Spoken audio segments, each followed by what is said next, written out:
Yo, yo, yo, it's Cinderella Sew. What up? Today I'm going to show you how to take a bodysuit and cut the bottom part off so that it is just a shirt. So this is what it looks like when it's all done. The first thing you want to do is just really smooth out this area that we're going to cut. And then we're going to use a good pair of fabric scissors. I have a link for these in the description of the video. Any good pair of fabric scissors will do.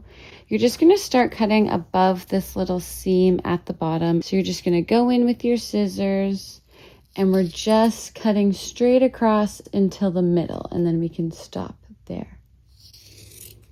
So just cut till you get to approximately the middle of the shirt, and then we can stop, and you're just gonna fold this part across.